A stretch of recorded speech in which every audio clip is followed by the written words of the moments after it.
Olá, pessoal. Vamos então para a segunda parte da aula sobre o conceito de lei natural e positiva em Francisco Soares. Tá?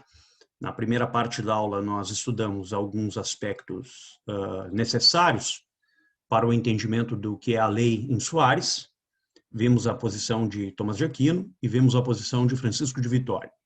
Obviamente, entre Vitória e Soares, subsistiu um profícuo e prolongado debate a respeito do conceito de lei, e, em especial, do tratamento que, dentro dessas análises, desses comentários, a Suma Teológica, né, a Prima de Secunda, questão 90 a 108, ou mesmo dentro de tratados específicos sobre a justiça, a lei e o direito, né, vinham, obviamente, analisados e, sob certo aspecto, esgotados no que diz respeito à análise desse tema.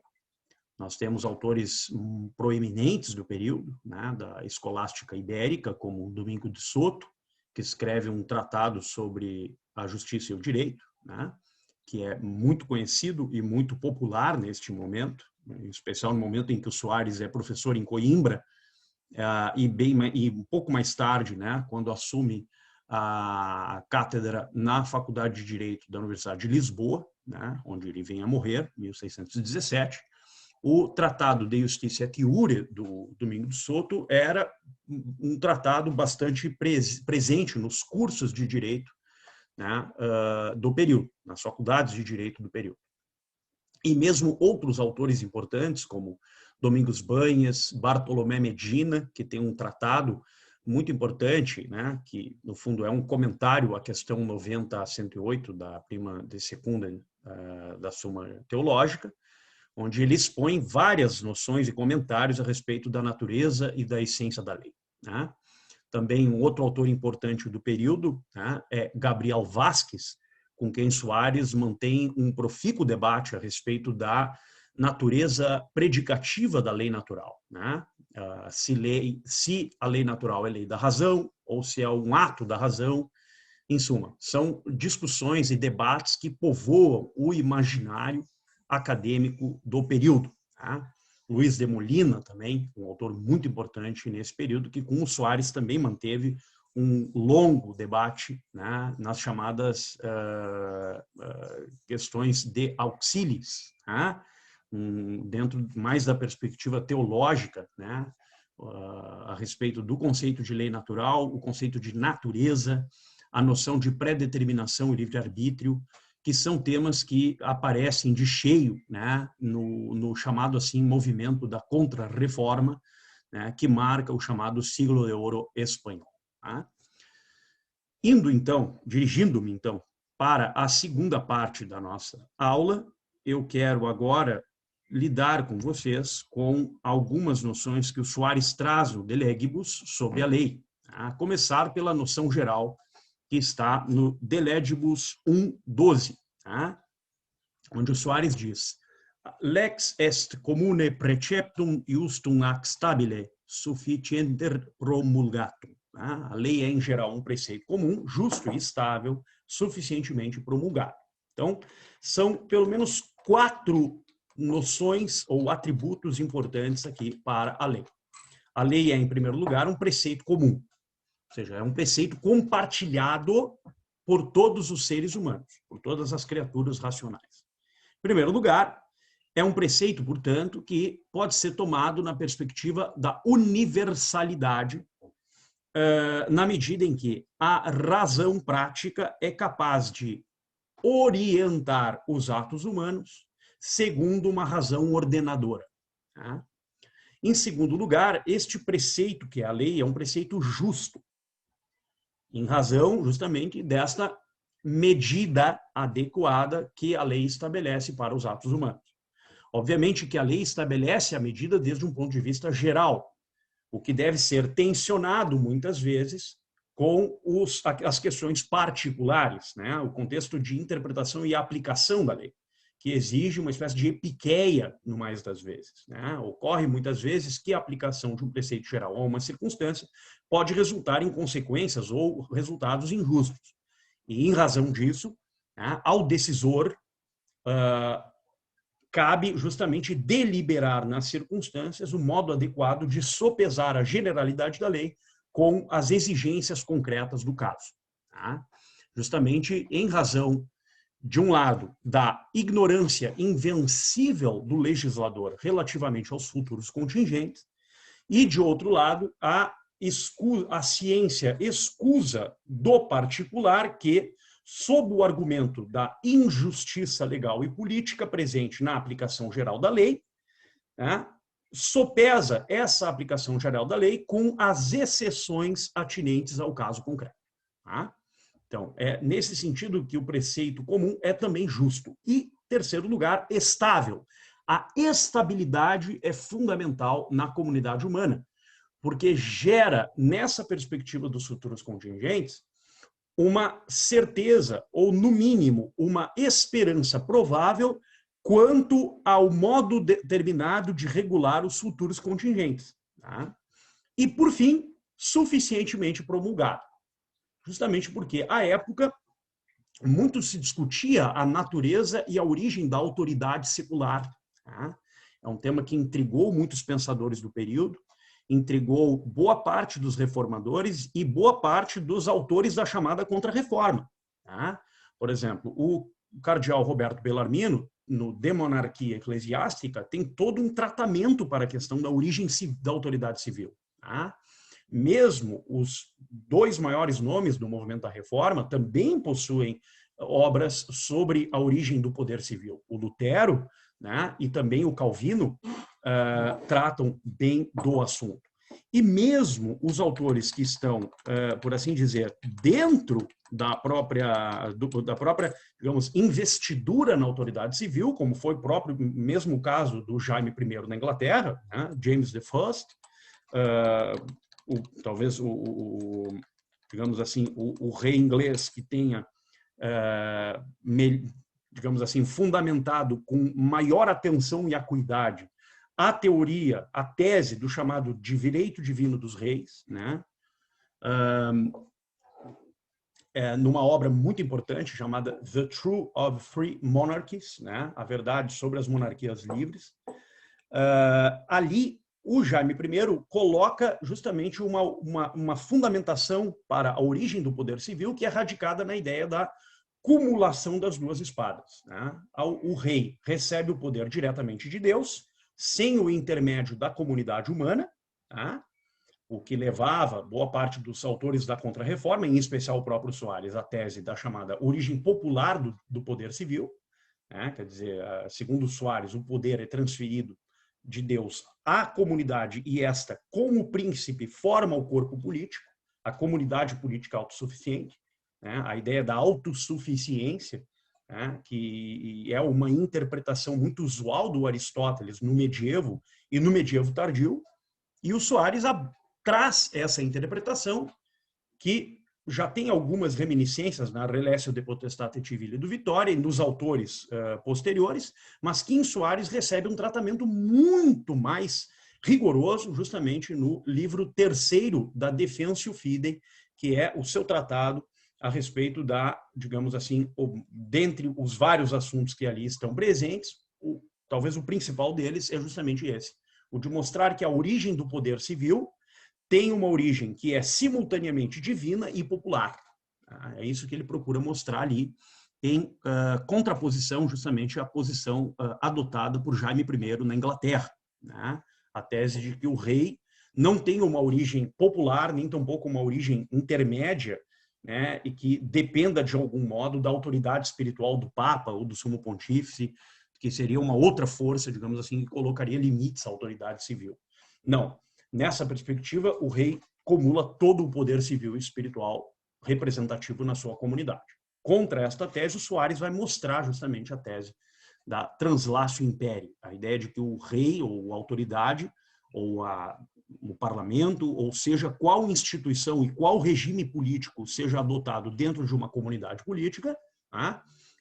Este regime, as suas instituições, recebem a sua legitimação, a sua autoritas, a sua autoridade, justamente não apenas de Deus, mas também da comunidade política, né? Da comunidade civil, que com essas instituições forma o corpo político. Essa é a ideia que está presente no Soares, não só de maneira indireta no De Legibus, mas de maneira direta e explícita no livro terceiro da Defensio Fidei, intitulado Principatus Politicus. Tá? Então, dessas noções vem a ideia de que a lei é um preceito suficientemente promulgado. Por que é um preceito suficientemente promulgado? Porque requer um ato de vontade da autoridade humana que coloca, do príncipe, vamos chamar assim, né, usar um termo que era usual ao tempo de Soares, o príncipe, que pode ser não só o monarca, mas uma assembleia, né, um corpo de magistraturas, enfim, em cada comunidade política terá o seu regime político, então a gente vai usar o termo príncipe aqui mais no sentido usual e geral do que propriamente particular, né? Poderia ser Estado, mas como o Soares dificilmente emprega a palavra Estado, né? Não era usual dentre os escolásticos dessa geração o uso da palavra Estado para designar a ordem civil e política, né? Algo que será usual um pouco mais tarde, né? Num outro contexto. Então, o Soares emprega esse termo princeps justamente para mostrar a sintonia entre a comunidade humana e o princeps, formando aí o corpo político. Tá? Então, dentro dessa acepção, como se articula a lei natural com a lei positiva em Soares? A lei positiva é um ato de autoridade, um ato da autoridade humana, que por um ato de vontade, segundo uma razão de bem, uma razão ordenada ao bem comum, tá? Promulga a lei positiva com base nos requisitos que nós já havíamos mencionado quando falamos de Tomás de Aquino na primeira parte da aula. Tá? Então, como a lei natural vem tratada no De Legibus? Diz o Soares, a lei natural não é só indicativa do mal e do bem, implica também propriamente verdadeira proibição do mal e mandamento ao bem. Tá? Então, veja que no Soares, esse aspecto volitivo e preceptivo aparece de cheio na lei natural. Né? É como se o príncipe, a autoridade civil, fosse determinada a promulgar a lei positiva com base na lei natural. Porque já a lei natural proíbe o mal e ordena o bem, manda ao bem. Né? É um mandamento ao bem. É nesse sentido. Ou seja, há um requisito epistemológico aqui. Um requisito intencional. Há uma intentio legis, ou seja, há uma intenção preemente e presente na matéria de justiça política e legal da lei. Tá? Ou seja, o Soares, embora um autor que tenha muito do voluntarismo, porque o ato da autoridade é um ato de vontade, é um ato determinado, né? Ainda assim, essa determinação análoga à determinação divina na lei eterna e na lei divina, né, que é a lei do Antigo Testamento, a lei natural se manifesta nos atos humanos contingentes, embora ela mesma seja universal. Né? Então, dentro disso, o Soares estabelece uma espécie de conexão analógica, né, entre o Deus legislador e o ser humano legislador, né, o legislador humano. Diz ele, né, não é incongruente a identidade de Deus do ato da vontade com o do entendimento. Basta uma distinção conceitual para poder afirmar de fato que a vontade de Deus se inclina ao que manifesta o entendimento, precisamente porque assim lhe o indica. Quer dizer, enquanto o entendimento é indicativo, tá, o intelecto prático indica o bem e indica a medida adequada, o ato de vontade ordena a moção apetecível do agente justamente inclinando o intelecto a este bem, ordenar toda a moção dos atos humanos relativamente a este bem. Tá? E aí continua ele, né? Ergo sufficit ut sic lex, nam illud dicitur esse satis ad rationem legis. Bastará isto para ser lei, pois isso é suficiente para a sua essência. Tá? Então, o que está na essência da lei, além dos 4 atributos antes mencionados? Está o intelecto prático e a vontade. A lei é um ato do entendimento e é um ato de vontade. É simultaneamente um ato de entendimento e um ato de vontade. Um ato de entendimento, porque ela indica, e um ato de vontade, porque ao querer o bem, ela ordena a moção do agente ao bem. Tá? Ela tem um caráter que também é performativo nesse sentido. Tá? E aí, claro, o aspecto teológico subjacente a essa análise. Tá? Quer dizer, diz o Soares, né? Tudo que a lei natural dita como mal é proibido por Deus, com preceitos concretos de sua vontade. Né? Quer assim vincular-nos e obrigar-nos a cumpri-la em virtude de sua autoridade. A lei natural é, portanto, uma lei preceptiva, propriamente falando, porque transmite autênticos preceitos.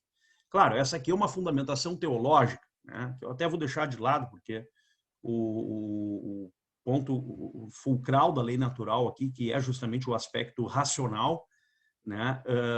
Embora esteja, obviamente, ancorado na perspectiva do Soares a toda a dimensão teológica e a fundamentação teológica, ela tem, igualmente, uma fundamentação secular muito própria e muito característica. Né? Como diz o Soares aqui nessa passagem do De Legibus 2, né? Ponto 6, onde ele nos diz assim: a vontade de Deus proibitiva ou preceptiva não é a razão total da bondade e malícia que há na observância ou transgressão da lei natural. Olha só, o aspecto da contingência, né? Isso aqui é algo que muito presente já em Scotus, né? Em Soares aparece de maneira bastante característica, né? O aspecto da causa contingente, né? Quer dizer, o que é causa necessária e o que é causa contingente, né? Nos atos humanos. Há uma causa necessária, né? E há uma causa contingente. O que é essa causa contingente? Essa causa contingente diz respeito justamente ao livre-arbítrio, né? E a sua determinação radicada na caridade, né? Uma visão dos Scotus, que por isso os Scotus diz que a lei natural, o primeiro preceito da lei natural é amar, né? Amar a Deus, amar ao próximo, enfim. E como isso aparece em Soares? Aparece de maneira articulada, como se ele articulasse Tomás de Aquino. Quer dizer, o primeiro preceito da lei natural é o bem, a ordem ao bem, né? Deve-se obrar em virtude do bem, ou realizar o bem e evitar o mal.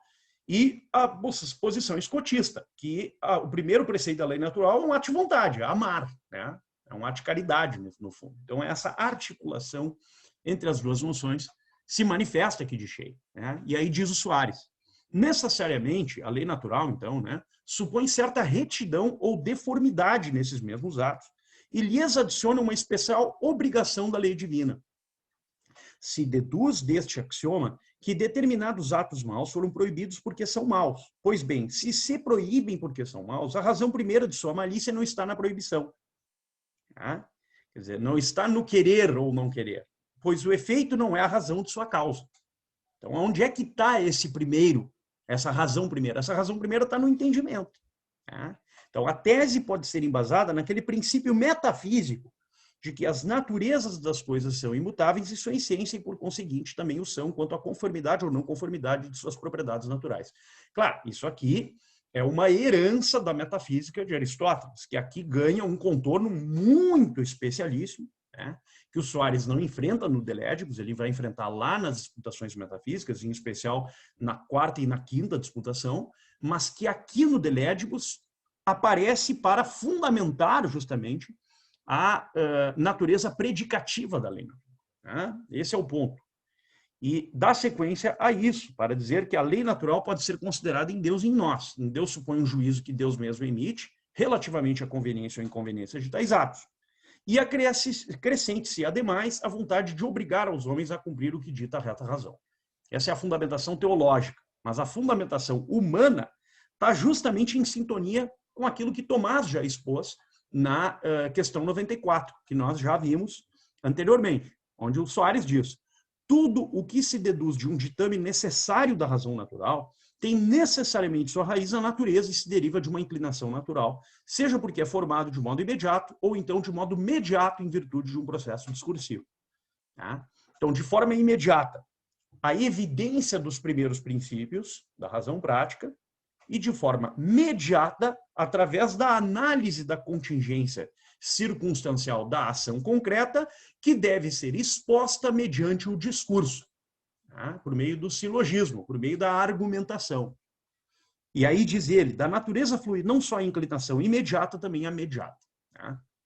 Esse aqui é um ponto muito discutível entre os chamados neotomistas, né? A chamada New Natural Law Theory, né? A chamada nova teoria da lei natural, que discute justamente qual é o pressuposto primeiro da lei natural. É a razão, e, portanto, é um pressuposto epistemológico, ou é o conjunto das inclinações naturais, e, portanto, o pressuposto é ontológico. Onde está o pressuposto primeiro, a pressuposição primeira da lei natural? Há todo um debate entre os chamados justnaturalistas atuais a respeito desse ponto. O Soares está oferecendo uma resposta. Ele está dizendo que se a ordem das inclinações tem também a condição contingente, isto é, de determinação imediata, isso quer dizer que ela não é, por assim dizer, sempre evidente e indemonstrável, pois não é sempre imediata, como o são os primeiros princípios relativamente ao intelecto prático. Logo, né, há uma interpretação segundo a qual, no Soares,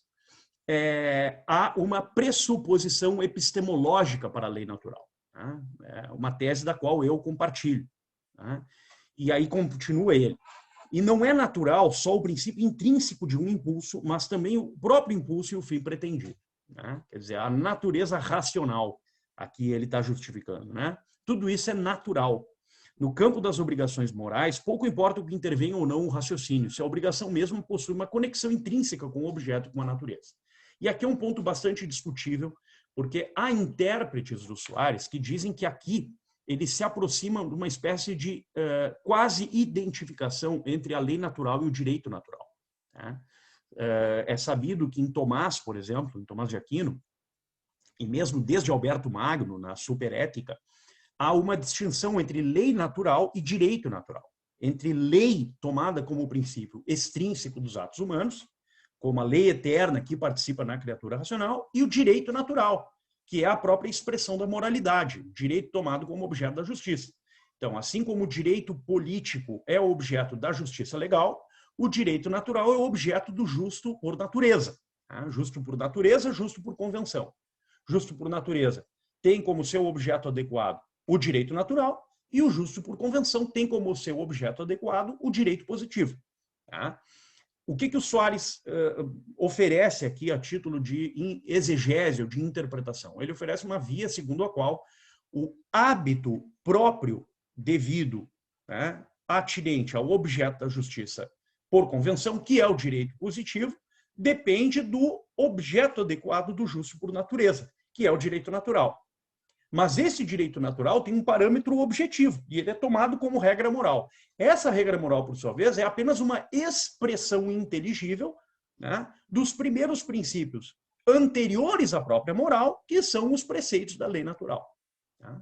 Há uma tentativa de interpretação do Soares nesse sentido, segundo o qual o direito natural e a lei natural seriam condensados, né, e não possuíssem, por assim dizer, um campo autonômico, né, como se dá justamente na interpretação tomista ou tomasiana, digamos assim, da lei natural e da sua diferença em relação ao direito natural. Em suma, são questões que intrigaram os escolásticos da Península Ibérica e que são importantes para refletir esse chamado assim direito natural moderno ou a escola espanhola de direito natural e das gentes, da qual o Soares certamente é, junto com Vitória, um dos maiores protagonistas, um dos maiores autores, um dos mais importantes e proeminentes pensadores desse período. Espero ter exposto mesmo que a título introdutório, né, um pouco do que é a lei natural, a lei humana e o direito natural em Soares, tomando por base justamente os dois dos três autores que foram as suas maiores influências, o Vitória e o Tomás de Aquino. Né? Poderíamos aqui até considerar o Duns Scotus também. E espero, com isso, ter exposto de uma maneira bastante introdutória. Agradeço ao meu querido amigo Alejandro pelo convite de falar a vocês sobre um autor importante da modernidade e me despeço. Até mais.